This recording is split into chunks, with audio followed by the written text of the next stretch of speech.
The topic today, or right now, is employment issues that every startup should master. And it is given by Aaron Nadich.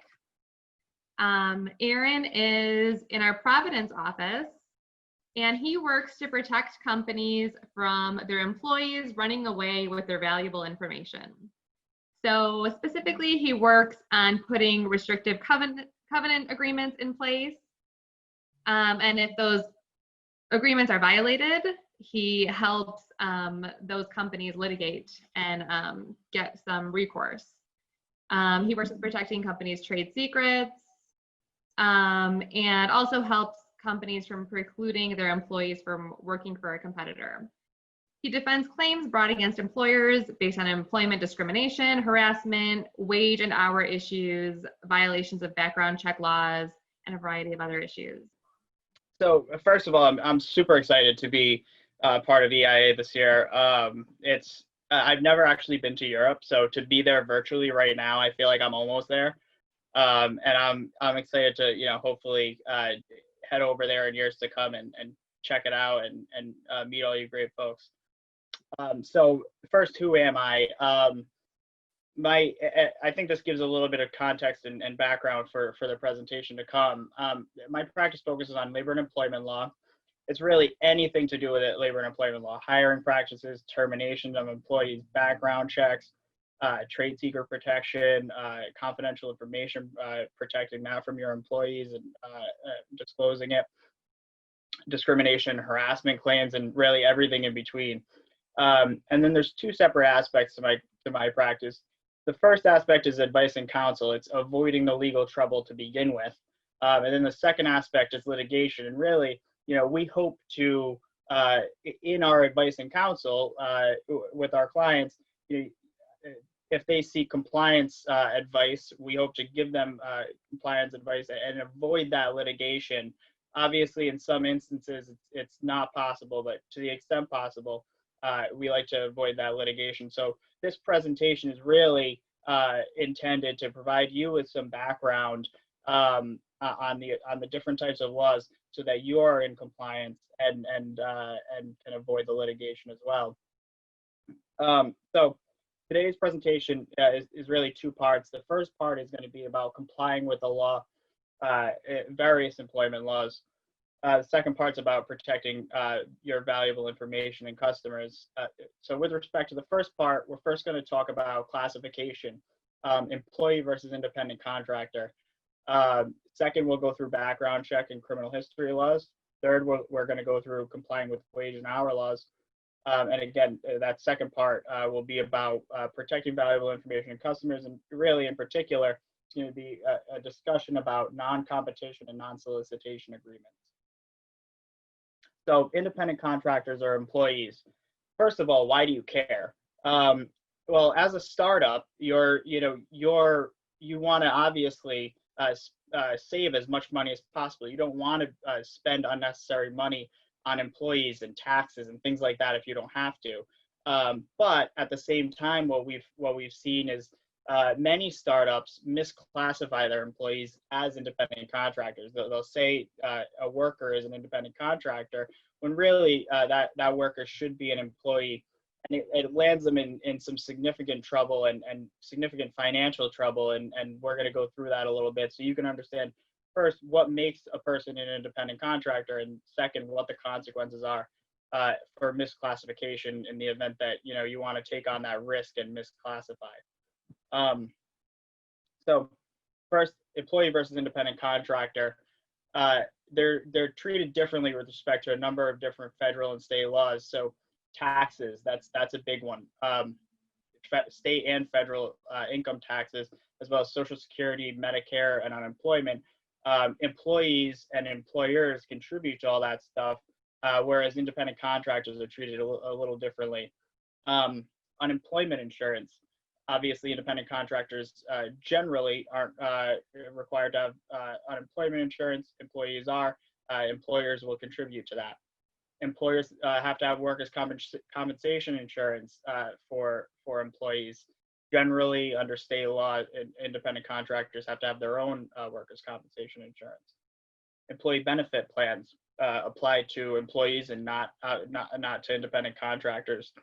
Payment of wages, so minimum wage and overtime. We're going to get into the nuances of those concepts a little bit later, but minimum wage and overtime generally pertains only to employees and does not apply to independent contractors. And then the discrimination protections generally, again, only to employees and not to independent contractors. So the cost of misclassification,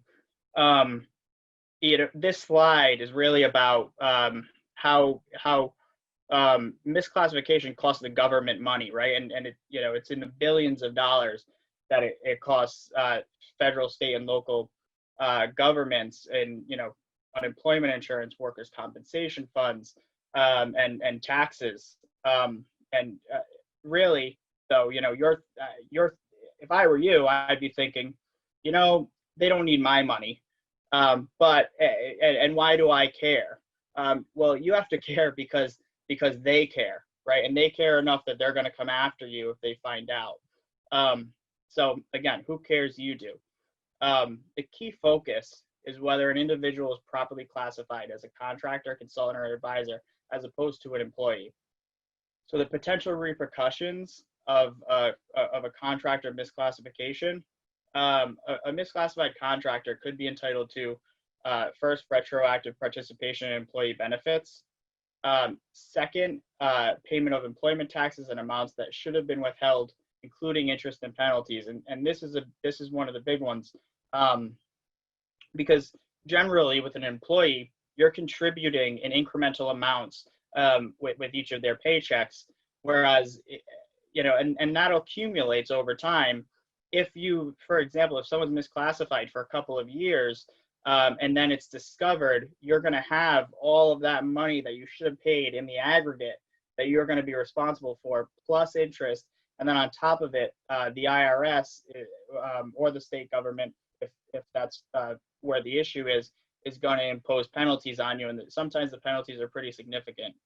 And then finally, unpaid overtime and other wage-based claims. So we'll get into the wage and hour, the overtime stuff a little bit later, but generally you have to pay employees for working over 40 hours a week. You have to pay them overtime for working over 40 hours per week. And if for example, an independent contractor works 50 hours a week, you don't have to pay them anymore. But let's say that they were misclassified, you actually owe them that overtime, and that can really rack up if the person's working consistently over 40 hours a week, and you weren't paying them for that. So employee versus independent contractor, how can you tell? This isn't easy. It's not, we wish that there was one bright line test that you can just, put in a formula and figure it out and know for sure, but there's just not. There's actually a number of different tests.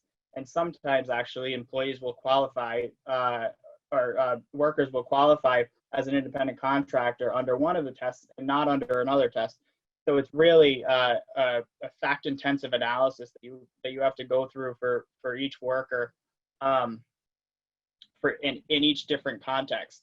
So the IRS, so for tax purposes, for example, the IRS uses a 20-factor, a 3-factor, and really their main focus now is this new 11-factor test that they use. And the focus of the test is, does the business have the right to control that worker?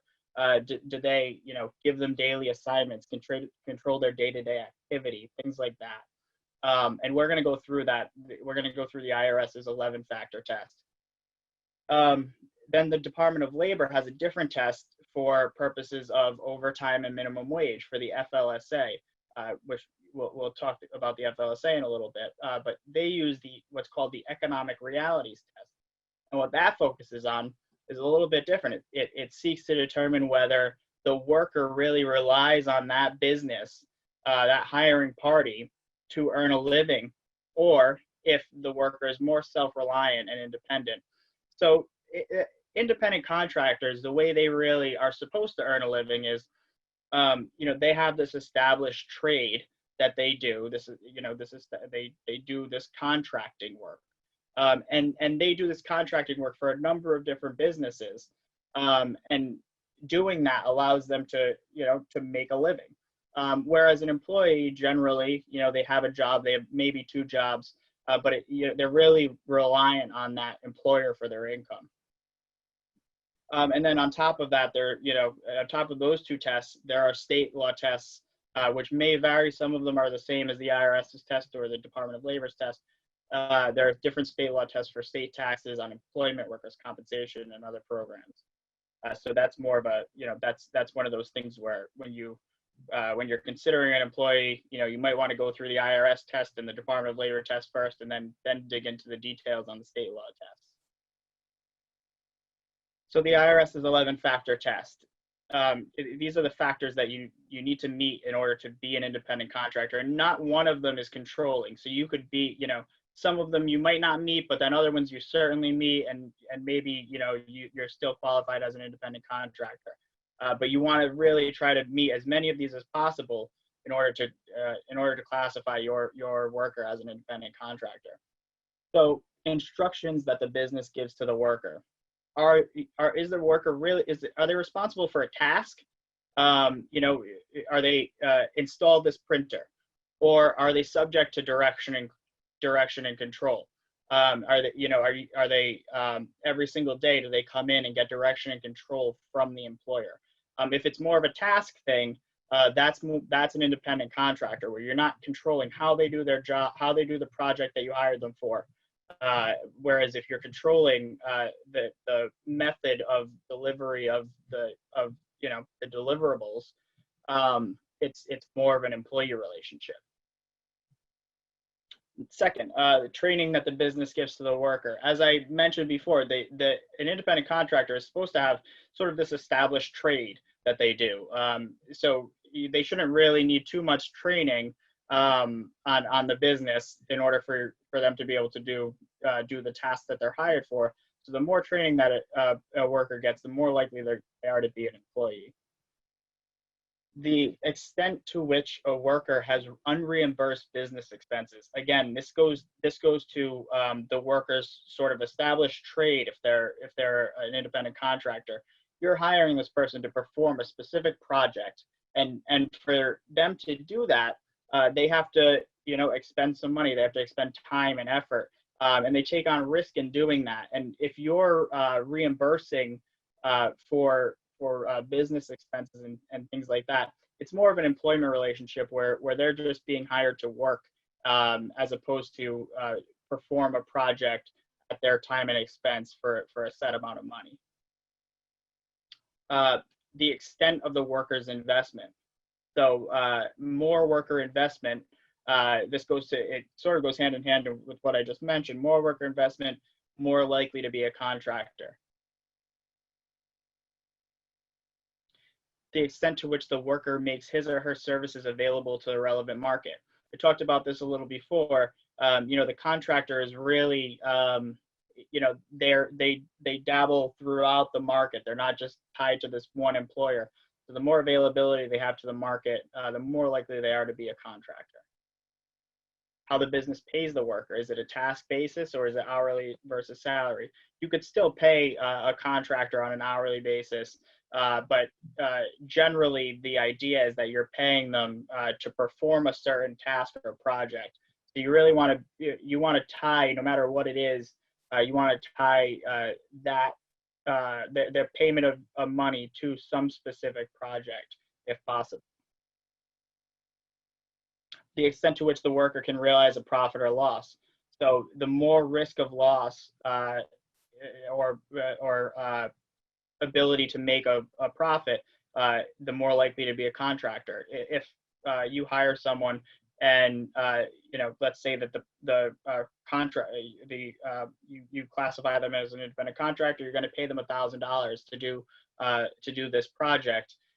If they do it super efficiently, maybe it's a really good deal for them. But if they don't do it efficiently and it takes them more time and expense and maybe more money and materials than they had initially expected, they might take on a loss. So that makes someone more likely to be a contractor, where with an employee, it's more someone just performing work, there's no real risk of loss other than maybe losing their job, but otherwise, they're not taking on too much of a risk.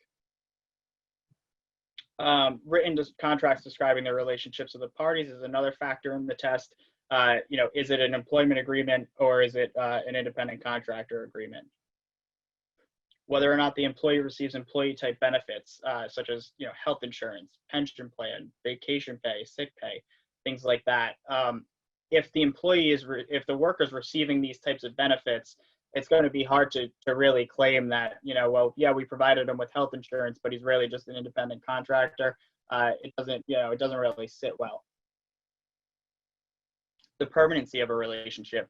Independent contractors are generally hired more for projects and tasks. And, some of these times a project can be, you hire someone for a project and then you renew the relationship because it works really well.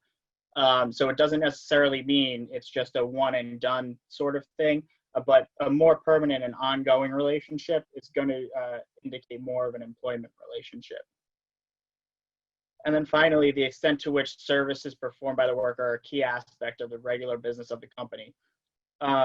This gets down to whether the worker's performing something that's, the bread and butter of the company, right? If you own a sales company, you hire a bunch of sales workers, chances are those workers are going to be employees. They're doing the regular business of the company. But if you hire if you're a physician, for example, or a medical provider, and you hire someone to fix your technology from time to time, that's more likely to be an independent contractor because they're not really performing a key aspect of the business. It might be necessary, but it's not the bread and butter of the business. So to minimize the risks of classifying someone as an independent contractor, let's say, you went through that list and, you checked out the other tests and you determined that this person is an independent contractor. You want to minimize the risks of misclassification. So one thing that you want to do is review and reassess the relationship often, particularly as a startup. Your relationships with workers are they're going to change. They're going to expand, right?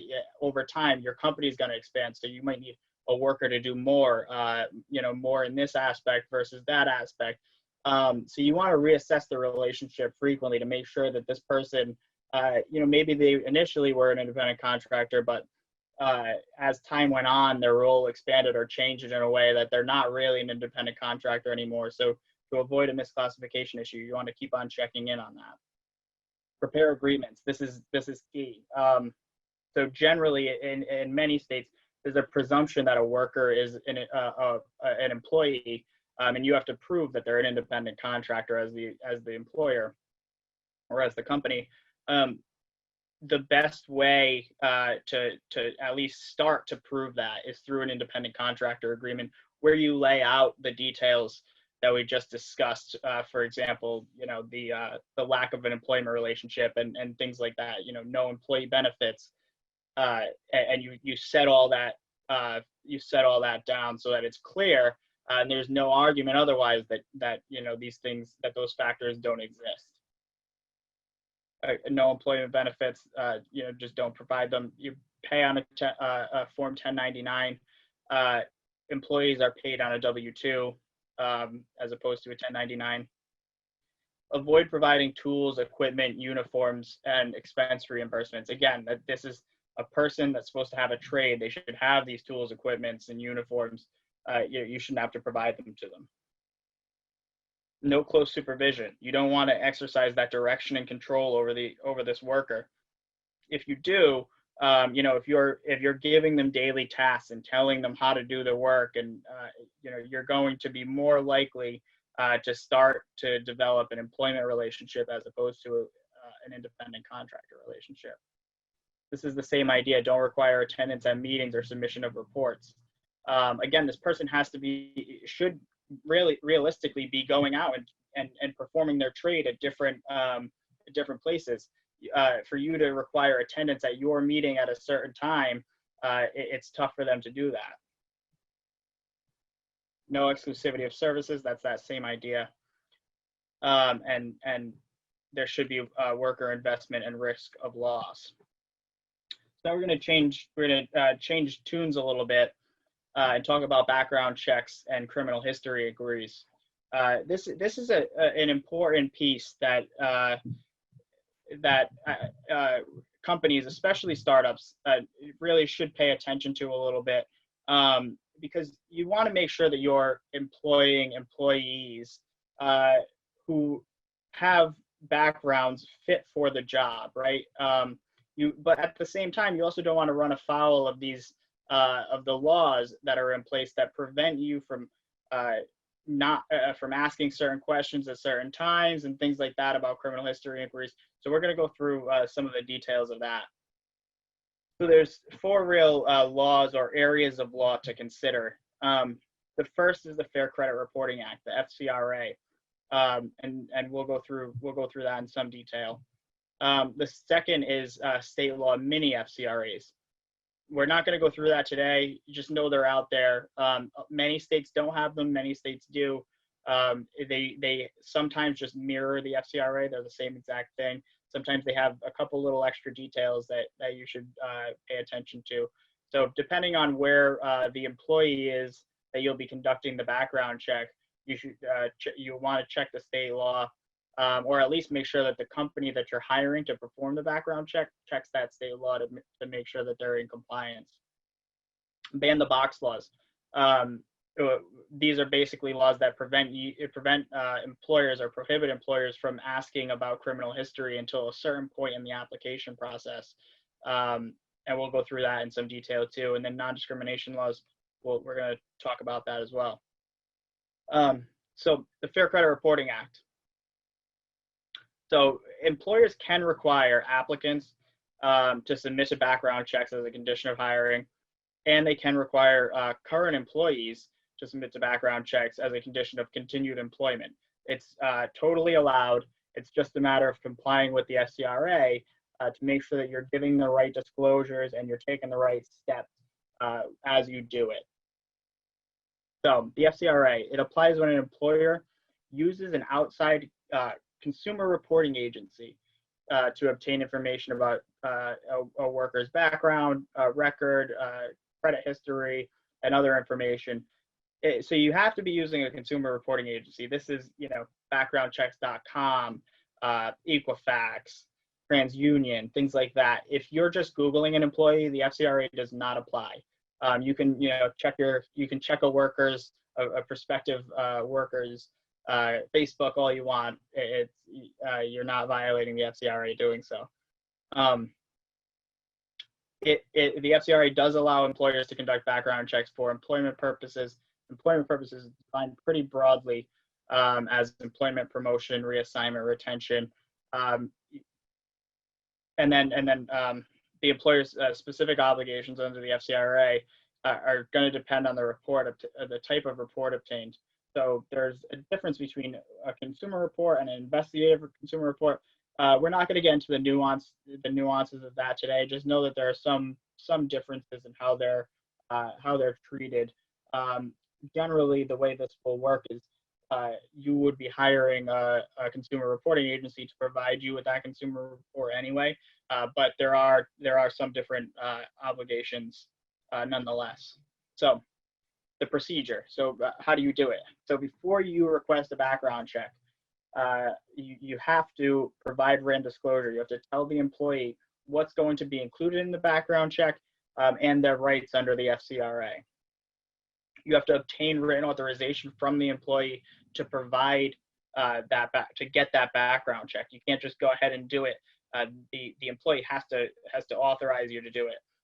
And they can't authorize you to do it as part of the employment application. It has to be a separate document. And if an employer refuses to authorize it, you can certainly not hire the employee on that basis if you choose to do so. But they have to authorize you to do it in order for you to send that application out for a background check. And then provide certification to the agency. You have to certify to the consumer reporting agency that this background check is in fact for employment purposes and that you have authorization from the employee. So now let's say, you send the application out, you get their consumer report back. What can you do with it, right? It says something you don't like, and you want to not hire the person on that basis. So first, if you decide to reject a candidate, you have to be able to show that the candidate's conviction, let's say it's criminal history, bears a rational relationship to the duties and responsibilities of the position sought. So for example, embezzlement, let's say you're hiring a bank teller. Embezzlement is pretty serious, right? That matters quite a bit. Or theft, that also matters for a bank teller. Or for a delivery driver, they have a DUI. Those are the types of things where it has a rational relationship to the position. Whereas, let's say a DUI again, for a bank teller, it has less of a rational relationship than a delivery driver, for sure. And you might have a harder time establishing that. Then the policy has to be applied uniformly to all candidates with criminal backgrounds. So, and the reason for this is to prevent the discrimination claim that I mentioned earlier. You can't, for example, say, well, I think that men are more likely to drive drunk. I think that it was a one-time thing for her. I'm going to hire her, but when a man applies with a DUI, I'm not going to hire him. You can't distinguish on the basis of any protected characteristics. So you want to make sure that you're applying things uniformly across the company for all hiring decisions. And then beyond that decision and that consideration, when you're deciding to reject an applicant, you have to take a couple of steps. So first is what's called a pre-adverse action disclosure. So before you can take adverse action against by, for example, not hiring an employee, you have to notify the employee. You have to provide them with this pre-adverse action notice that tells them that you're not going to hire them on that basis, or you're planning to not hire them on that basis. Provide them a copy of the consumer report and a written summary of their FCRA rights. Then you give the applicant a reasonable amount of time to notify you of an error. Oftentimes, consumer reporting agencies are not perfect. They may have pulled information concerning the wrong person. This person that this applicant may have a name that's similar or the same to someone else, and the algorithm didn't filter it out, and it got reported, and now this person who's applying to be a bank teller, it shows she has an embezzlement conviction, but she doesn't. So you give the applicant a reasonable amount of time to notify you that was actually an error. And then there's a procedure for the applicant to then correct it with the consumer reporting agency and provide you a new report. So that's the purpose of that pre-adverse action disclosure. Then there's a notice of adverse action. So after you take adverse action, you have to then provide an adverse action notice. This tells the employee the information about the consumer reporting agency. Was it backgroundchecks.com? Was it Telefax? Who was it? It tells them the right to obtain a free copy of their consumer report. And it tells them the right to dispute the accuracy and completeness of that information with the consumer reporting agency. So, for example, let's say you use backgroundchecks.com to get a criminal history check. If something comes up that's inaccurate, the employee obviously has an interest in correcting that, because the next time that they apply to another job that maybe also uses backgroundchecks.com, they want to make sure that that the information is going to be accurate next time. So that's the purpose of that notice of adverse action, that's also required under the FCRA. So changing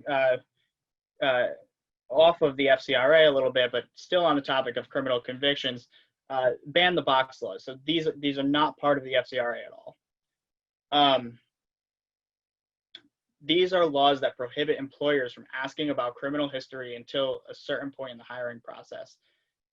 There is no federal ban the box law. So it only applies if your employee is located in a state, or you're an employer in a state that has one of these ban the box laws. It's not a federal thing, so it's not countrywide. So state laws vary on that. generally the bottom line is, the absolute minimum that these ban the box laws do is generally they prohibit you from asking about criminal history on an employment application. So that's, absolute minimum. And the reason for that is usually the idea is it's one of the easier ways to distinguish between applications, right? Someone checks the criminal history box on employment applications, you might just throw the application out without even considering it. So it's a way to try to get people with convictions in the door, at least, to potentially be hired. And then some states prohibit you from asking during the first interview, so you have to wait until after the first interview to ask. And then other states that are more strict prohibit you from asking until a conditional offer of employment is made. So you have to actually offer someone employment conditioned on a criminal history check or response to an inquiry, a question from you about criminal history, and then you can only reject after. You can only rescind that offer afterward, and then you'll, again, going back to that rational relationship thing, you'll have to prove the rational relationship at that point, or at least be able to establish it.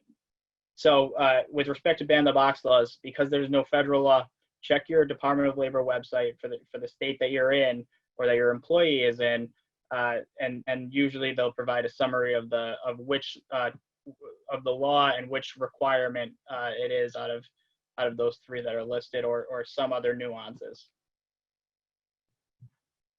Minimum wage and overtime laws for employees. So again, this doesn't apply to independent contractors. Why do you care about this? This is where you can land yourself in a lot of trouble. Of course, you want to compensate your employees for all of the work that they do. There are different ways that you can classify employees that we're going to talk about in a minute. And if you misclassify them, or if they're not properly paid otherwise, you can land yourself with a claim under the law that for unpaid wages. And in many states, the damages for that are usually multiplied. So let's say that over the course of a year, you didn't pay an employee for overtime, for example, and it accumulated to $20,000 over the course of a year that the employee should have earned. In Massachusetts, for example, that $20,000 would automatically be $60,000. It's a 3 times multiplier, and then they're also entitled to their attorney's fees that it costs them to recover that money from you. So that it can rack up quick, and especially if it can land you in some serious financial trouble. So the Fair Labor Standards Act, that's it's the minimum wage and overtime law, the federal minimum wage and overtime law. The minimum wage federally right now in the U.S. is $7.25 an hour. Many states are higher, so you're going to want to check to which state your employee is working in. If that state has a higher minimum wage, some of them are $10 or more. Overtime. If an employee works over 40 hours a week, that employee is generally entitled to 1.5 times the regular rate that they're usually paid for all hours they work over 40. They still only get their straight regular rate for the first 40, but for hour 41 and 42, they're paid at 1.5 times the regular rate. So exempt versus non-exempt employees. Exempt employees are not subject to the minimum wage and overtime requirements above. So an employee could, for example, work 60 hours a week, and you don't have to pay them that 1.5 times for the hours that they worked over 40. So obviously, there are ways that you could potentially save money and get employees to work more by classifying someone as exempt. But as I mentioned, if you do that and they're actually misclassified, you could end up in a sticky situation where you violate one of the state's wage acts. Non-exempt employees, that's the default. Those employees are subject to minimum wage and overtime. So we're going to go through what it means to be an exempt employee first, so that you can get a sense of that, and just keep in mind that non-exempt is still the default, though. So for what are called the white collar exemptions, there are three criteria that you need to meet in order for that employee to be classified as exempt. First is the salary level, and currently in the U.S. it's $684 a week. So in order to qualify as exempt, they still need to be paid at least $684 per week. The second is salary basis. They have to be paid the same amount per week, regardless of the amount of work that they perform.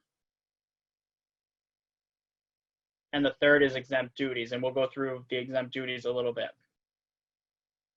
So the current salary level test, as I mentioned, it's $684 per week.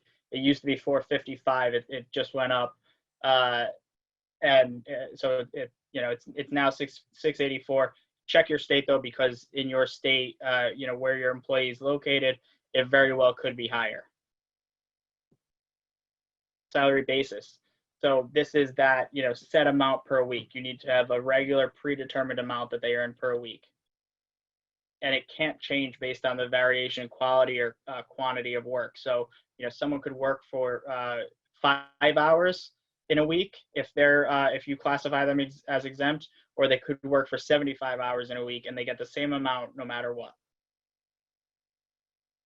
And then the third prong is the duties test.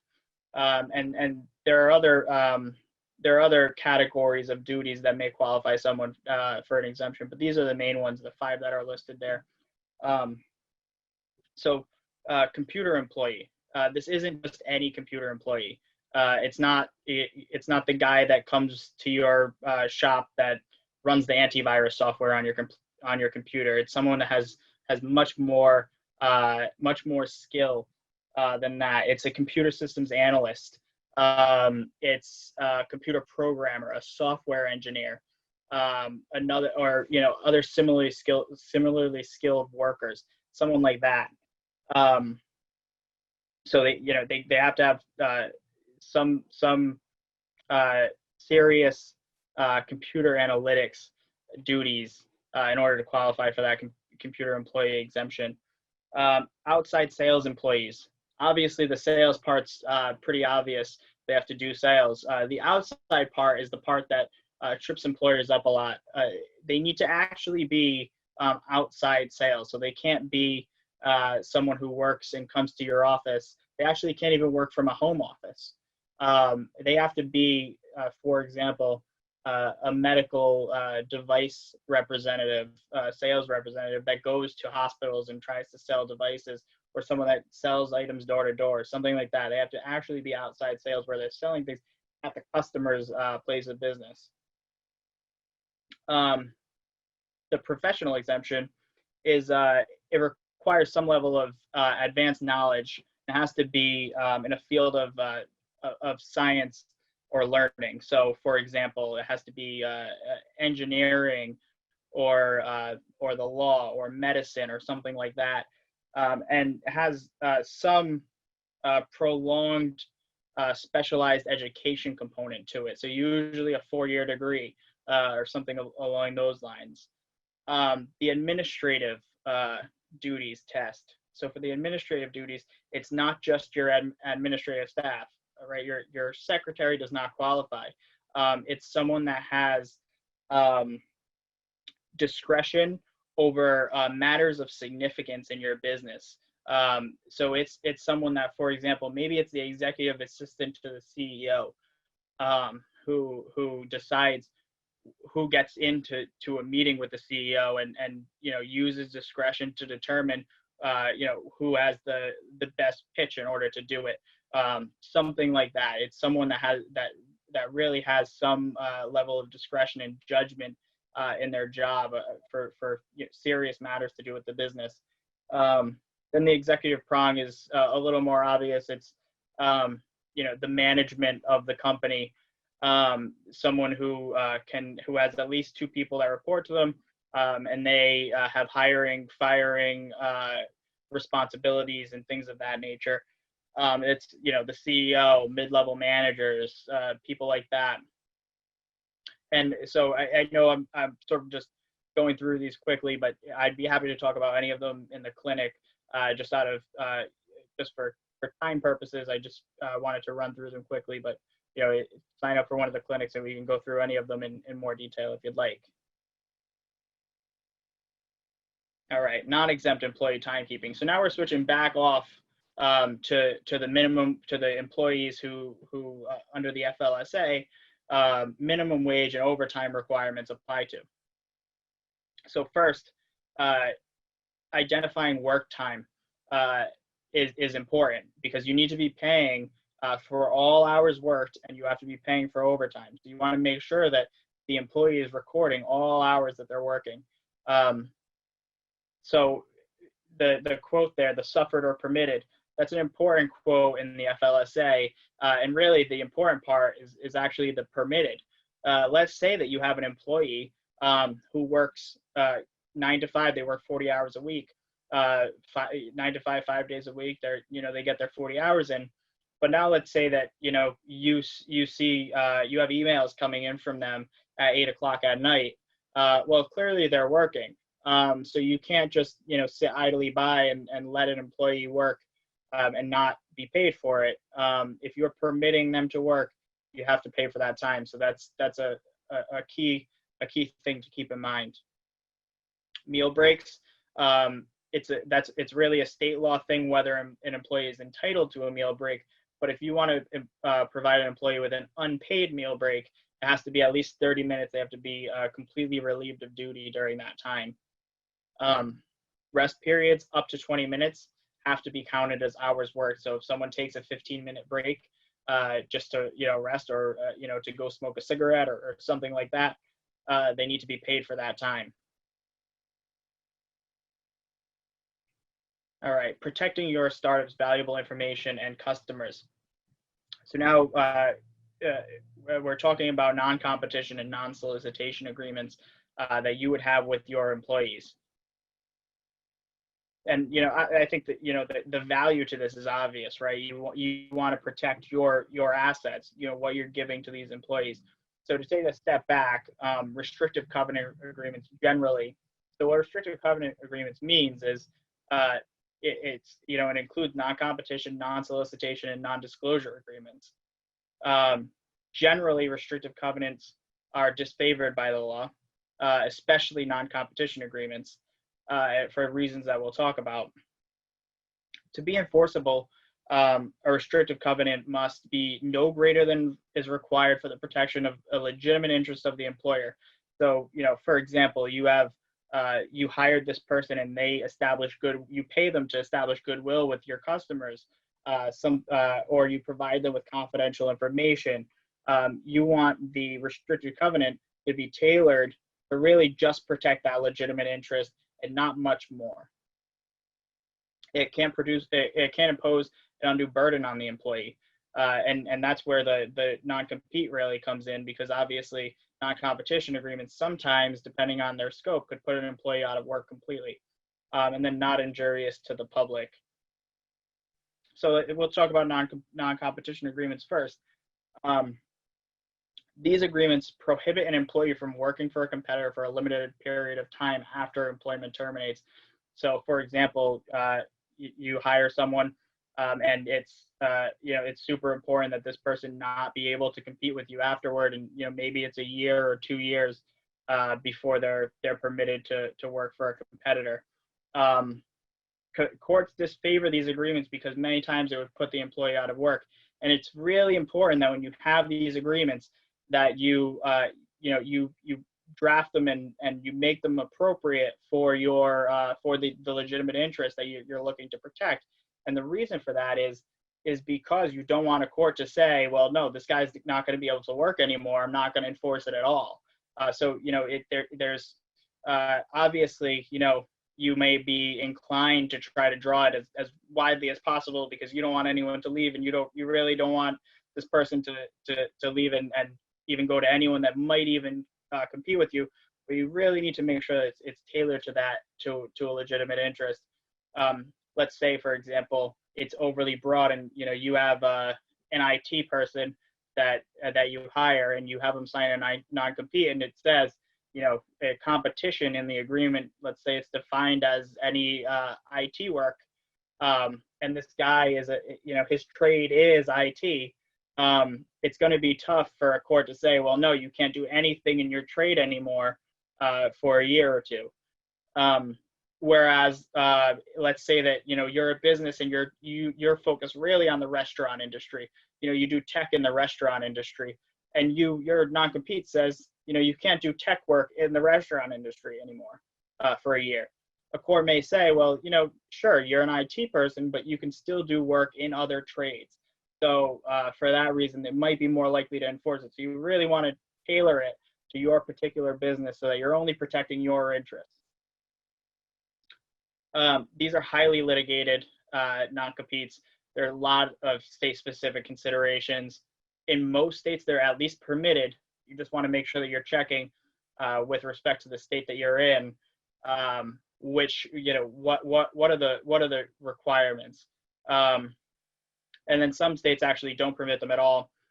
California, for example, they're absolutely not allowed. And in California, if you even try to enforce one, it can result in unfair competition liability. Non-solicitation agreements. So these are a little different. And a lot of times, these may be sufficient to protect your interests without having to have a non-compete. So these agreements prohibit an employee from soliciting your customers or your employees for a limited period of time after employment terminates. A court's more likely to enforce these because they can still work. They just can't solicit your customers or employees. And really, the legitimate interest that's often protected with non-solicitation agreements is customer relationships, right? The goodwill that you're paying this person to go out and be the face of your company and establish relationships with your customers, and then you don't want them to leave and then take all your customers with them, because that customer only really knows them. They don't really know your company as a whole. Instead, these types of agreements allow you to prohibit that employee from calling on that person for maybe a year, maybe 2 years, while you get another employee to form a relationship with that customer so that you can continue that relationship that you paid to establish that goodwill. It also protects sometimes client lists and things like that. And as I mentioned, I think I mentioned, courts are more likely to enforce non-solicitation agreements than non-competition agreements. They're still a little disfavored, though. Non-disclosure agreements, that's the third type of restrictive covenant agreement. It's another method to protect confidential information. I think this has been covered in other presentations, so I'm not going to cover it now, but happy to chat about non-disclosure agreements during one of my clinics. If you'd like, feel free to sign up. So in summary, as a startup, comply with the law. It's not worth it to run afoul of the law. I know it might seem like a short-term gain, but there are really, really steep consequences. So properly classify your employees and independent contractors. Make sure that you're lawfully conducting background checks and criminal history inquiries. Comply with wage and hour laws. And then with respect to protecting your startup's valuable information and customers, sign restrictive covenant agreements with them. Make sure that they're tailored to state law, and you'll be good to go. Thank you all. I appreciate your attention and attendance.